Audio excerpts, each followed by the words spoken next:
오후에 본문 말씀은 에베소서 3장 14절에서 15절을 봅니다. 에베소 3장 14절에서 15절을 보겠습니다.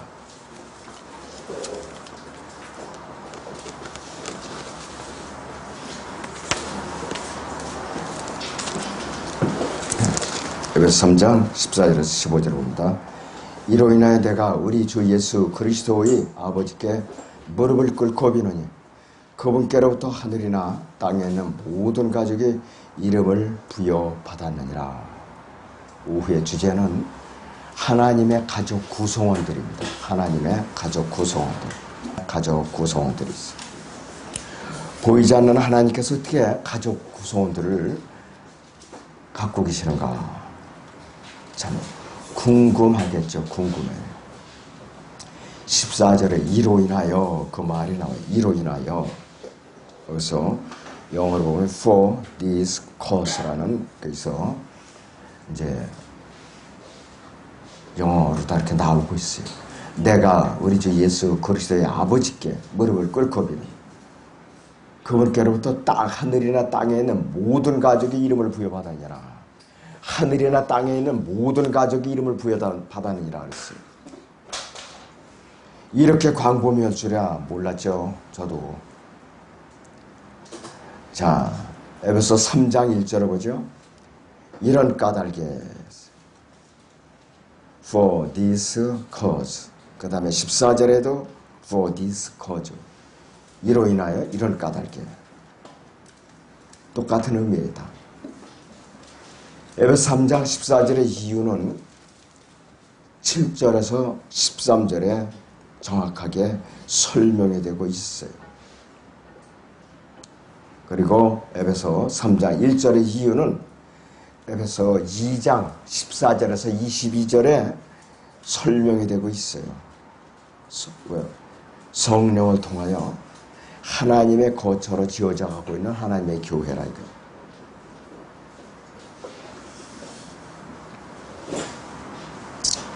(13절에) 보면은 14절에 다시 보면 우리 주 예수 그리스도의 아버지께 그랬습니다. 여기서 바티칸 사본, 시내 사본, 알렉산드라다 사본인데 주 예수 그리스도 이 이름이 아예 빼져 있어요. 삭제돼 버렸어요. 에베소 3장 15절에 그분에게서 하늘이나 땅에 있는 모든 가족이 이름을 부여받았느니라 하는데 이 가족은 일반적으로 사람의 가족이 아니라 하나님의 가족이라고 했어요. 하나님께서 그분의 가족에게 이름을 부여하셨는데 한글 개역성경은 아예 가족이라는 단어 대신에 각 족속이라고 바꿨어요. 그 가족하고 패밀리하고 트라이브스 족속하고 어떻게 다르냐 하겠어요. 거듭나지 못한 모든 인류의 아버지의 개념이 누구냐? 그분의 그냥 족속이에요. 인류의 족속. 가족은 뭐냐? 그분의 생명책에 기록된 자들. 이렇게 달라요. 이렇게. 자, 그래서 성경 핑계가 얼마나 무서운 짓인가? 얼마나 무서운 짓인가 우리가 알 수가 있어요. 자, 그래서 킹잼 성경이 제시하고 있는 모든 가족은 확실하게 올바른 번역이에요. 그리고 가족이라는 것은 말 그대로 그 가정의 가장을 중심으로 해서 아내와 자녀들, 손자들, 조부모, 증조부모, 오대손 등 각 가장과 관련되어 함께 기거하고 숙식을 같이 하고 또 서로 생사고락을 같이 하는 관계예요. 가장의 말에 따라서 움직이는 가장 작은 공동체가 바로 가족이에요. 그래서 가족이라 이것이. 그리고 가족 구성은 한 사람 한 사람마다 그들에게 부여된 고유의 이름이 있는데 성경에서는 신구약을 통해서 하나님의 가족 구성원이 있고 각 가족 구성원마다 고유의 이름이 있어요. 고유의 이름이. 성경에서도 신구약을 통해서 하나님의 가족 구성원이 있는데 고유의 이름이 있다고 그랬는데 하나님께서도 이 분명히 가족을 갖고 계시는데 시편 45편을 보죠. 시편 45편을 봅니다.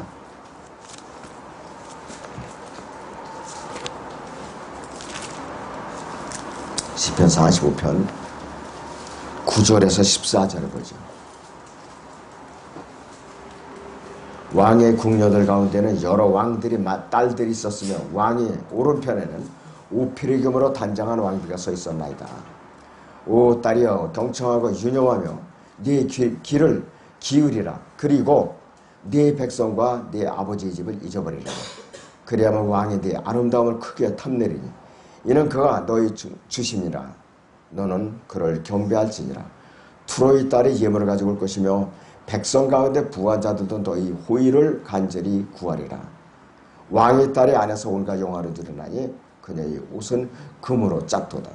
그녀가 수놓은 옷을 입고 왕께로 인도될 것이요 그녀를 따르는 그녀의 동료 처녀들도 왕께로 인도되리니 그들이 기쁨과 즐거움으로 인도되어 왕궁으로 들어가리라. 이렇게 했어요. 가족의 개념이 이렇게 아주 엄청난 것이. 그리고 이 가족에는 신부가 2명도 아니야. 딱 1명의 신부가 있어요. 신부가 하나예요. 누군가 이 교회에서 성령으로 거듭나서 주님의 몸에 지체가 된 사람이 주님의 신부예요. 유기체인 교회에 속해 있는 사람들이. 자, 그래서 이 사도 바울은 자기가 중매쟁이라고 그랬어요. 예수 그리스도께 중매를 한다는 고린도후서 11장을 보겠습니다. 고린도후서 11장 1절에서 3절을 보겠습니다.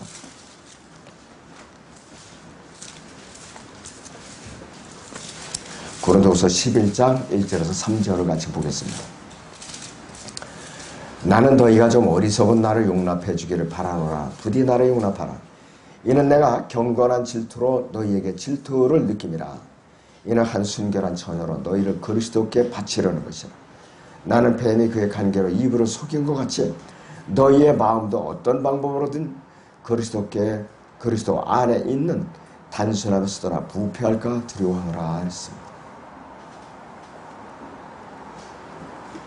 너희를 한 남편에게 정원시키라고 그러는데 그 정원자가 누구냐? 예수 그리스도예요. 그래서 그 누구를 복음을 전해서 거듭나서 주님께로 인도하면은 예수 그리스도가 정원시키는 거예요. 그것이 바로 구원시키는 거예요. 예수 그리스도의 피로서 혼의 구속을 받고 성령으로 거듭나는 거. 그래갖고 주님께로 인도해 와서 지옥교회 안에서 잘 성장하면은 어떻게 되냐? 주님께로 정말 정통으로 정원을 시켜놓은 거예요. 그리고 지옥에서 잘 빚어서 잘 자라나다면 그건 더할 나위도 없죠.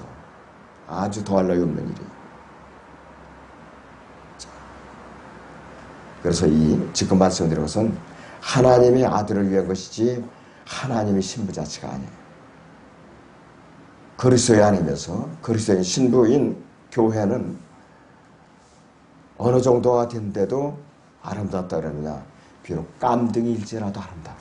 깜등일지라도. 자, 솔로몬의 노래 1장 5절을 보죠. 솔로몬의 노래 1장 5절을 봅니다.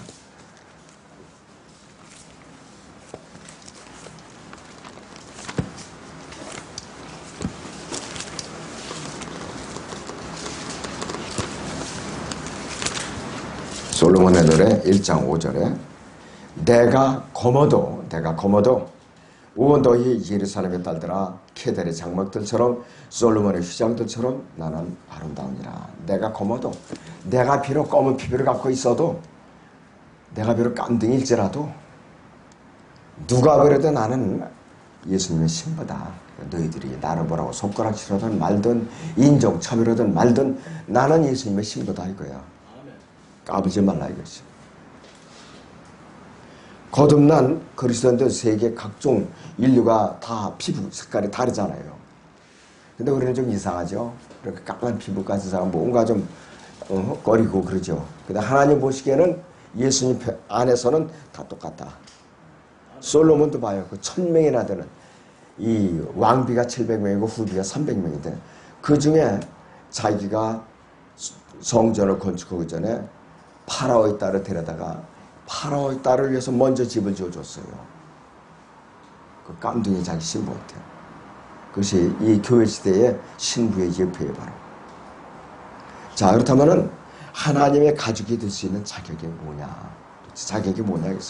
하나님께서 각 세대마다 다른 방법으로 구원 계획을 시행하셨지만은 교회 시대는 오직 예수 그리스도의 피를 통해서 그분을 개인의 소재로 영접한 거듭난 사람이라 된다 이것이. 예수 그리스도의 피를 통해 골로새 1장 14절이라든지 에베소 1장 7절 그 다음에 베드로서 1장 18절 19절에서 이제 점없고 흠도 없는 그리스도의 이제 보배로운 피로 너희가 혼의 구속을 받았다 그랬어. 자, 그래서 이제 하나님 말씀으로 거듭난 사람이에요. 이 순간에 이 사람은 영적 침례를 받아서 예수 그리스도의 몸 안에 더해지는 거예요. 그리고 지금부터 2000년 전에 갈보리 십자가의 그 십자가의 사건이 그 역사적인 사건이 나에게 내가 지금 영접했다면 나에게 2000년을 이제 끌어당겨서 나의 역사적인 사건으로 이루어지는 거예요. 바로 그 주님을 영접하는 그 순간마다 그 사건이 지금 이 순간에도 일어나고 있다 이것이. 그런데 그 사건이 1년 내내 한 명도 일어나지 않는 교회는 어떤 교회냐? 죽은 교회예요. 바로 죽은 교회. 영적 침례를 받아서 예수 그리스도의 몸 안에 이제 들어간 사람인데 고린도 전서 12장 13절을 보면은 이렇게 말씀하고 있어요. 고린도 전서 12장 13절에 유대인들이나 이방인들이나 종이나 자유인이나 한 성령이에요. 우리 모두가 한 몸 안으로 침례를 받았습니다. 또 모두가 한 성령 안으로 마시게 되느니라 이렇게 말씀을 하고 있어요. 육신의 가족들에게도 각자의 이름이 있어요. 각자의 이름. 우리 가족이 10명이다. 다 각자의 이름이 있어요. 하나님의 가족이 된 사람들의 분명한 이름이 있어요. 육신의 가족에는 우리나라 같은 경우는 아내가 성이 다르죠. 그리고 아이들은 전부 남편의 성을 따라요. 그런데 영어권에서는 아내가 시집가면은 남편의 성을 다 따르게 돼 있어요. 자, 예수 그리스도 안에서는 성이 하나냐 수십 가지냐 하나예요. 오로지 예수 그리스도라는 성밖에 없습니다. 하나님께서 그분의 가족이 된 사람들의 아버지시고 반대로 구원받지 못한 자들의 아버지는 누구냐? 마귀예요. 너희는 너희 아비 마귀에게서 태어났냐고 했어요. 이 요한복음 8장 44절의 말씀. 하나님께서도 그분께서 친히 낳으신 자녀만의 아버지가 되듯이 마귀도 어떻게 되느냐? 자기가 움켜쥐고 있는 자들만이 자기들의 자식이에요. 마귀들도 그래요. 하나님께서 모든 사람의 아버지가 아니에요. 그분께서 말씀으로 낳으신 그분의 피로 혼의 구속을 받은 그런 사람들만이 하나님의 자식이에요. 그것이 가족이라 이것이. 그런데 한글 개혁 성경은 가족이라는 말 자체를 빼어버리고 각 족속으로 이제 싹 바꿔놔서 하나님을 거듭나지 못한 마귀의 자녀들을 포함한 모든 사람의 아버지, 즉 인류의 아버지로 믿게끔 만든 거예요. 그러니까 아니 족속이나 뭐 가족이나 뭐 대단한 거냐 이렇게 사람들이 이제 따질 수도 있어요.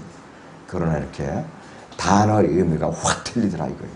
여러분들이 명심해야 돼요. 우리가 틀림받는 그 순간에 하나님께서 그분의 생명체에 기록된 그분의 자녀들만을 이름을 불러 출석부를 부른다 이거예요. 여러분 출석부에 이름이 없으면 못 올라가요. 아무개야 이리 올라오나 아무개 그런데 자기는 기다려도 이름이 없어. 자기 이름이 안 불리는 거예요. 그러면 미안하지만 남아있어야 돼 이 땅에. 대환란 때 남아있어야 된다 이거예요. 그래서 이 구원의 문제는 확실하게 짚고 넘어가야 돼요. 돌다리도 두드려서 건너가라고 했어요. 자, 그래서 하나님께서는 우리가 들림받는 순간에 그분의 생명체에 기록된 그분의 자녀들만의 이름을 부르셔요. 그 순간에 그분께서 그 이름을 부르시는 소리를 듣는 사람만이 셋째 하늘에 올라가게 돼 있어요. 아무리 내가 충성모사했더라 할지라도 내 이름이 하나님의 생명체에 기록이 안 돼 있는데 어떻게 올라간다 이거예요. 아, 내가 충성모사 많이 했는데 거루설교도 많이 했는데요. 또 내가 이렇게 교회를 위해서 내가 선한 일도 많이 하고 헌금도 많이 했는데요. 또 내가 이렇게 성경도 많이 배웠는데 근데 거듭난 적이 있어야죠. 거듭난 적이. 그래서 이 거듭나는 것은 이 머리가 논리적이고 지식이 많고 복잡한 사람은 거듭나기 힘들어요. 아주 단순해야 돼요. 어린아이같이 단순해야 돼요. 왜? 이런 걸 다 쏟아내고 벗겨내고 순수한 진리의 말씀으로 놓아가지고 거듭나게 하니까 보통 힘든 것이 아니에요. 학식 있는 자들이 구원받기가 힘든 거예요. 자, 그렇다면은 성경 전체를 통한 하나님의 가족 구성원들이 있어요. 육신의 가족에도 직계 가족이 있어요. 또 반계 가족이 있어요. 본과 초가의 가족이 있어요. 하나님께서도 그분의 여러 가족이 있어요. 아까 읽어드린 시편 45편 9절 14절인 대로 직계 가족은 교회 시대에 거듭난 그리스도의 신부인 그리스도인들에 비유할 수가 있어요. 직계 가족이에요. 우리가 예수 그리스도 직계 가족을 해 이 말이에요. 또 직계가족 위에 구성원들은 교회 시대 이외에 구약 시대 대환란 기간, 지상왕국 기간에 성도들이 여기에 해당되는 거예요. 반계가족이에요. 우리는 직계가족이고. 그러니까 이 교회 시대에 거듭난 것이 아주 보통 축복받은 것이 아니에요. 예수님의 직계가족이죠. 그분의 신부죠. 영혼에 가서도 분리될 수 없는 공동상수자죠. 참 이 복받은 거 어떻게 주체를 못하니까 게을러지는 거예요. 주체를 못하니까. 주체를 못하니까 이제 우리 설립주일 기념일 끝나고 이제 다음 주쯤 되면 흐리멍텅해서 이제 잊어버리고 오면은 그 참 곤란하죠. 그거든요. 마음을 우리가 좀 새롭게 다질 필요가 있어요. 정지작업할 필요가 있다 이거지.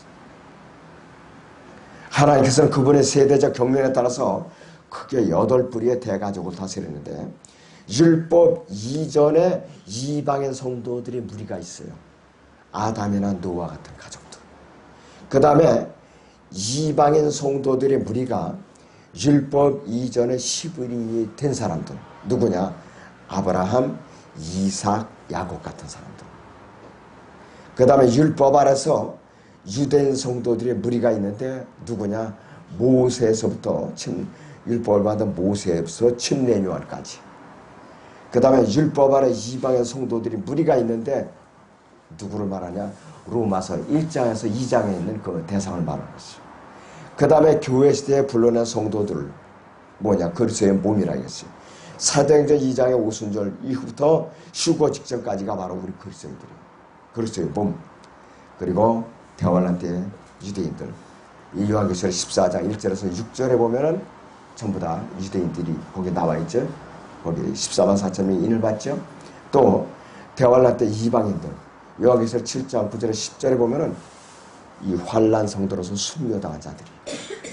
그리고 지상왕국 때 천년 통치 기간에 그때에 철저하게 행위로만 구원받는 성도들. 이렇게 8뿌리의 하나님의 가족 구성원들 있는데 저나 여러분은 누구냐? 직계가족. 이 시대 성령으로 거듭난 여러분은 직계가족이라 이거예요. 곁다리가 아니에요. 세상에서도 가족도 본자식이 있고 서자가 있어요. 또 서자도 몰래 나갔고 곁다리 나갔고 호적에도 못 올리고 영감이 그냥 마누라한테 혼날까봐 쉬쉬하고 그냥 클 때까지 기르고 이런 사람들이 이조시대에 허다했어요. 그러니까 그 애들은 신분 보장이 안 돼요. 글도 못 배워. 사회적으로 뭐냐 노예 생활을 하는 거예요. 그러나 여러분들은 직계가족이에요. 너무나도 여러분들은 축복받은 분들. 자, 그렇다면은 교회 시대에 하나님의 가족이 누리는 직계가족이 누리는 특권이 있어요. 특권이는 첫째는 하나님의 양자로서 입양이 돼 있어요. 구원받는 순간에. 갈라디아서 4장 6절을 보죠. 갈라디아서 4장 6절 보세요. 예. 갈라디아서 4장 6절을 보겠습니다. 예. 그 갈라디아서 4장 6절 보니까 이렇게 말하고 있어요.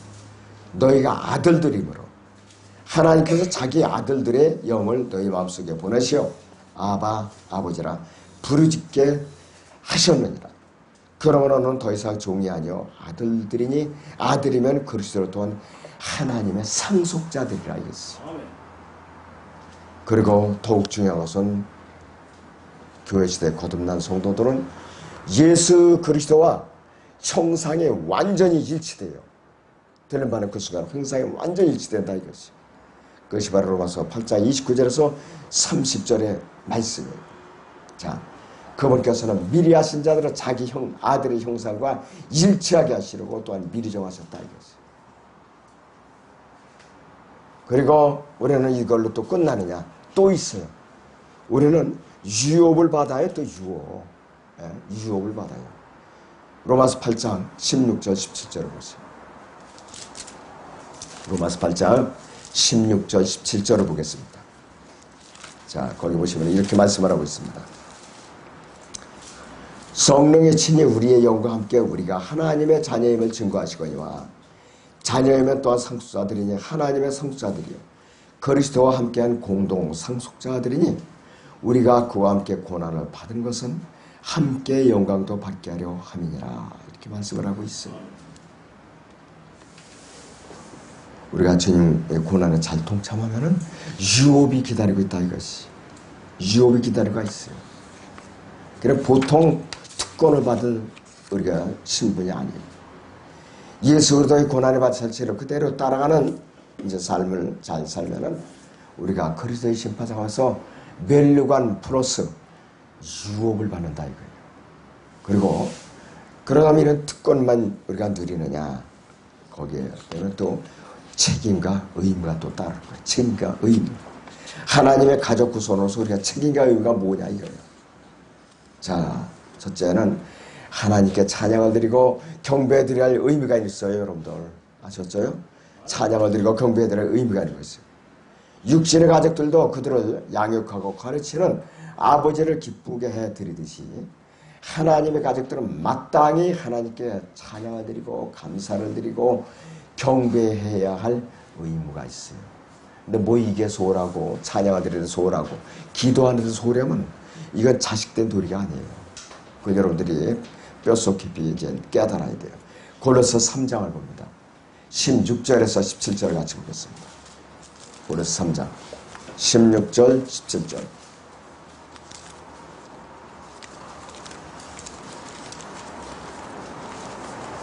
골로새 3장 16절 17절 그리스도의 말씀이 모든 지혜로 영적인 노래로 서로 가르치고 권면하며 너희 마음속에서 은혜로 주께 노래하고 또 말에 있어서나 행실에 있어서나 무엇을 하든지 모든 것을 주 예수의 이름으로 하고 그분을 통하여 하나님 아버지께 감사를 드리라. 권면사항이 아니라 명령어예요. 명령사항. 자, 그리고 가족 구성의 두 번째 의무와 책임은 뭐냐? 하나님께 복종해야 될 책임이 있어요. 복종해야 될 책임. 그래서 사무엘은 패역한 사울에게 복종하는 것이 희생제보다 낫다 이렇게 야단을 쳤어요. 사무엘상 15장 22절에 듣기만 했어요. 자, 그러자 사무엘이 말하기를 주께서 번제와 희생제를 주의 음성에 복종하는 것만큼 크게 기뻐하시나이까 보소서. 복종하는 것이 희생제물보다 낫고 경청하는 것이 순양의 기름보다 낫나이다. 근데 요즘 우리 교회 시대 라우드케 교회 시대는 경청을 하기가 아주 힘들어요. 사람들이 경청할 줄은 몰라. 나서서 말은 잘하는데 경청할 줄은 몰라요. 남한테 말할 기회를 주는데 혼자 독차지하고 남이 발언권을 다 뺏어갖고 남들은 말할 기회를 안 줘요. 그러다 보니까 그 사람은 수다장이가 되고 교훈을 받을 기회가 없어져요. 그러니까 딴 사람들이 이제 경계하죠. 말상대가 안 돼. 도무지 틈을 안 주니까. 자기 말만 하니까. 그래서 이 교회 안에서 어디서든지 그리스도인들은 내가 한마디를 이렇게 내놨으면 또 상대방의 한마디를 내가 또 들어줘야 돼요. 이제 듣고 이제 하고 주고받아야죠. 어디 수련회 가서도 마찬가지예요. 그냥 한 사람만이 열불을 내가면서 그냥 입에 거품을 물고 열불을 쏟아봐요. 나중에 사람들이 졸려와서 슬그머니 뒷걸음질 않고 다 가서 들어놓아서 잔다고요. 나중에 두리번거리니까 자기 혼자만 나이 말인 거예요. 자, 그렇게 눈치 없이 해서는 안 된다 이거예요. 그리고 우리는 진리의 말씀을 올바로 나눠서 체계적으로 공부해야 될 의무가 있어요. 공부해야 될 의무가 있다 했어요. 하나님의 성품을 잘 이해하려면 하나님의 말씀을 공부하는 거 외에 다른 길이 없어요. 디모데후서 2장 15절에 네가 진리의 말씀을 올바로 나누어 자신이 하나님 앞에 부끄럽지 않은 일꾼을 인정받도록 공부하라 이거예요. 그래서 지독하게 공부도를 안 해요. 공부도를 지독하게 안 해요. 그러니까는 웬만한 교회 수십 년 다니면 뭐래요. 성경을 제대로 나눌 줄 모르니까 무식한 소리를 골라서 하거든. 그 본인은 부끄러운 줄도 모르고 혼자만 어성을 높이고 가족 간에도 대화가 안 통해요. 영적으로 틀려버리면 가장 시급한 거는 부부가 영적으로 통해야 돼. 부부가 제일 시급한 거. 그 다음에 자녀들하고 통해야 돼요. 그래야 그 가정에 마귀가 공격할 수 있는 틈이 자꾸 줄어지는 거예요. 나중에는 가족들이 다 무장이 되면 마귀가 어떻게 되느냐, 이제 다른 가정을 가서 찔른다고. 막 이제 잘하려고 그런 거죠. 자, 그리고 말씀을 전파해야 될 의무가 있는데 꿀꺽 그냥 삼키기만 했지 전하지 않는 거. 한번 귀로 입으로 말씀이 들어가면 나와야 되는데 들어가서 나오질 않은 거야 이거. 그러면 내장은 썩는 웅덩이를 닮았는지 나오질 않아요 밖으로. 그러니까 영적으로 썩어가고 있죠. 자꾸 나와야 돼요. 너는 말씀을 전파하라. 때를 어떤지 못 어떤지 항상 대비하라. 모든 오래 참음과 교리로 견책하고 책망하며 권고라 이거지. 그래서 이 말씀도 들어가서 그냥 교회에 있으면 말씀도 썩는다. 말씀도 자기한테 찼으면 넘쳐서 연약한 자들에게 전달이 돼서 그 사람이 또 무장하면 또 다른 사람에게 흘러넘치고 이렇게 해야 된다 이것이. 그리고 이제 하나님의 말씀을 갈망해야 될 의무가 있어요. 근데 요즘 사람들은 너무 배가 불러서 하나님 말씀을 갈망하지 않아도 아쉬운 게 없어요. 배도 안 불러오고. 이게 배교한 교회 시대라고 때 교회 시대 특징이에요. 바로 시편 42편 1편 42편 1절 이 다윗을 보세요. 시편 42편 1절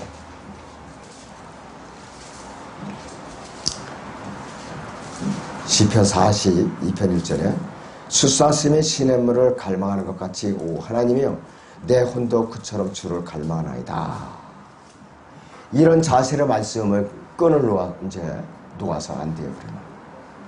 그리고 우리는 위에 있는 것을 봐야 돼요. 예수 그리스도의 제 이름을 간절히 소망해야 돼요. 언제든지 우리는 하나님의 가져와서 신분을 망각하지 않게 위에 있는 것을 언제든지 갈망해야 돼요. 땅에 있는 것 이렇게 주워봤자 평생 부자 안 돼요.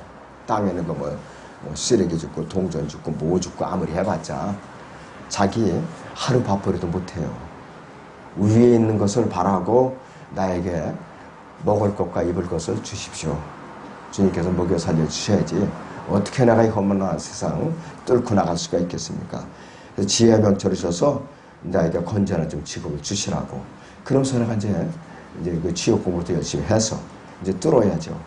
네, 그래서 아무리 내가 이 지상에 있는 거 땅에 있는 거 떨어지고 주워봤자 자기 하루 생계비가 안 나와요. 전부. 골로새 보죠. 3장 1절에서 4절을 봅니다. 골로새 3장 1절에서 4절. 그러므로 너희가 그리스도와 함께 살아났으면 위에 있는 것들을 구하라. 거기에는 그리스도께서 하나님이 오른편에 앉아 계시니라. 위에 있는 것들에 너희 마음을 두고 땅에 있는 것들에 너희 마음을 두지 말라. 이는 너희가 죽었고 또 너희의 생명이 그리스도와 함께 하나님 안에 감추어졌기 때문이라. 우리 생명에서 그리스도께서 나타나실 때 그때 너희도 그와 함께 영광 가운데 나타날 것이라. 이 말씀을 늘 우리는 마음에 깊이 새겨서 좌우명으로 삼아야 되겠어요. 자, 그리고 우리는 제 이름을 기다리는 이제 자세로서 요한계시록 마지막 장의 20절을 한번 보죠. 22장의 20절을 봅니다. 22장 20절에 이런 일들을 증거하신 분이 말씀하시기를 반드시 내가 속히 오리라 하시니라. 아멘. 그러합니다. 주 예수여 오시옵소서. 이 자세로 살아야 돼요. 앞에 거는 다 못 외우더라도 아멘. 그러합니다. 주 예수 오시옵소서. 이 반절이라도 좀 외우고 다녀요. 뒤에 하반절이라도. 그 다음에 우리는 어떤 의미가 있느냐. 다른 지체들과 교제에 참여할 의미가 있어요. 다른 지체들과. 그러니까 교회에서 주님의 이름으로 모이는데 자꾸 빠지고 나는 이래서 바쁘고 집이 멀고 어쩌고 아니에요. 수련회라든지 수요기도회 여러분들 오셔야 돼요. 오시라고요. 요즘은 날이 안 추우니까 얼마든지 올 수가 있어요. 이 새로 여기 장소는 선풍기 2대만 켜놓으면 저녁 수요기도회 아주 서늘하게 합니다. 그렇게 바람이 잘 통해요. 모이는데 힘써요. 이 밑에는 너무 또 모여서 그냥 쿵쾅거리고 두드려서 다니고 이것도 말씀을 안 가르치고 그냥 방언으로도 하고 그냥 전자연주기 갖고 가라오케 연주하시더니 그래갖고 한 30분씩 그래 되니 도무지 그냥 정신이 다 몽롱하더라고요. 새벽마다 또 금요일마다 이렇게 하고 우리는 그렇게 하면 안 되고 성경적으로 올바라야 된다 이것이. 빌립보서 2장 보죠. 1절에서 4절. 빌립보서 2장 1절에서 4절 봅니다.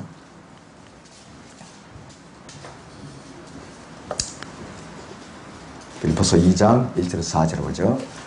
그러므로 그리스도 안에는 어떤 격려나 사랑의 위로나 성령의 교제나 인정이나 자비가 있다면 같은 생각에 되어 같은 사랑을 가지고 하나 되고 한 생각이 되어 너희는 나의 기쁨을 이루라.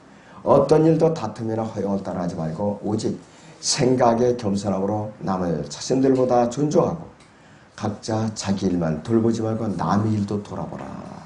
자기만 챙기지 말고 남도 돌보라 이거예요.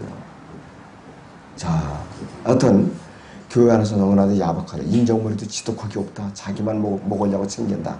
그런 소리 들으면 안 돼요. 내가 웬만하면 좀 이렇게 먹을 거 그러고 좀 이렇게 나눠서 이렇게 먹는 게 상례예요. 먹는 것이. 겸손하게 교제에 동참할 때 교회는 자연스럽게 힘을 얻게 되는 거예요. 그 교회가. 예. 자, 그렇다면 하나님의 가족 구성원의 역할이 있는데 육신의 가족들에게는 가정 안에서 각자에게 주어진 역할이 있어요. 가장한 경제활동을 통해서 가족들을 부양해야 될 의무가 있어요. 또 영적으로는 가족들을 잘 이끌어가고 양육해가고 훈육해야 될 의무가 있어요.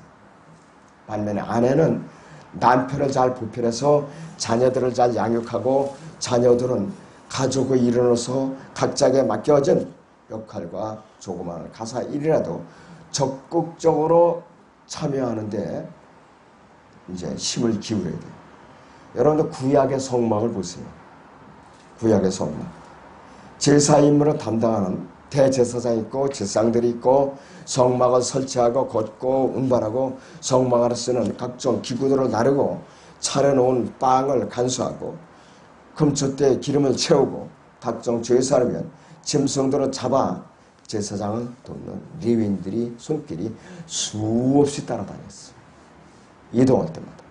이와 같이 신약 지역교회 안에서도 하나님의 가족 구성원으로서 다양한 역할이 필요해요. 다양한 역할이 필요하다. 지역교회 안에서 하나님의 가족으로서 구성원들에게 다양한 역할이 이제 필요하다는 것은 말할 것도 없어요. 여러분들 이 교회에 할 일 많아요. 할 일 많아요. 주일날 하면 이거 그냥 고저로다 돌아가는 거 아니에요. 보이지 않는 손길이 따라야 돼요. 그래서 이 담임 목사가 말씀과 기도에 주말에 집중해야 되는데 잡다한 일을 자꾸 매달리게 하면 누구 책임이냐? 여러분들 책임이에요. 말씀의 능력이 자꾸 떨어지거든. 집중이 안 되니까 자꾸 산만해지고 다른 잡다한 일을 하다 보니까 여러분들 그 명심하시고 제가 고정적으로 맡아서 도와야 될 일이 뭡니까? 이렇게 여러분들이 좀 물어봐요. 그러면 제가 얼마든지 맡겨드릴 게 있어요. 여러분께. 자, 그러면은 제가 제 본연의 일에 더 집중할 수가 있어요. 또 말씀을 깊이 준비하고 선포할 수가 있다 이것이.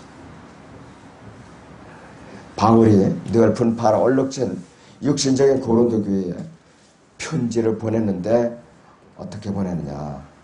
고린도전서 12장을 봅니다. 4절에서 6절을 보죠. 고린도서 12장 4절에서 6절을 봅니다. 다양한 은사들이 있으나 성령은 동일하며 다양한 봉사들이 있으나 주는 동일하며 다양한 역사들이 있으나 모든 것 안에서 모든 것을 역사하시는 하나님은 동일하시니라 이렇게 말하고 있습니다. 이 신약교회 안에서는 하나님의 가족 구성원으로서 단임 목사와 집사들을 비롯해서요. 교사들 그리고 각 기관들이 있어요.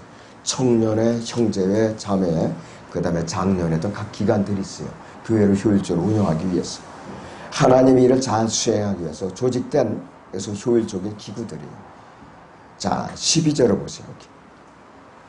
몸은 하나인데 많은 지체가 있고 한 몸에 지체는 많아도 모두 한 몸인 것처럼 그리스도께서도 그러하시니라 이렇게 말씀을 하고 있어요. 그리고 26절에서 27절을 보시면은 만일 한 지체가 고통을 받으면 모든 지체가 그와 함께 고통을 받으며 만일 한 지체가 영광을 얻으면 모든 지체가 함께 기뻐하느니라. 이제 너희는 그리스도의 몸이요 개별적으로는 그 지체들이라 이렇게 말씀을 하고 있어요. 교회 안에서 우리 자기가 어떤 일을 수행하든지 감사함으로 잘 감사해야 돼. 왜 나는 실력이 이 정도인데 이렇게 자질 구레한 것만 시키냐는 둥 왜 나만 이렇게 굳은 일을 자주 시키는데 이러면 안 되죠. 다 하나님께서 합당하시니까 시키는 거예요.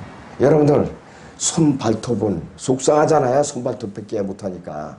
근데 얼굴은 그냥 이렇게 때 빼고 강내가 맨날 져가니까 얼굴만 빛나잖아요. 그런 거 보면 손톱 발톱은 참 속상하죠.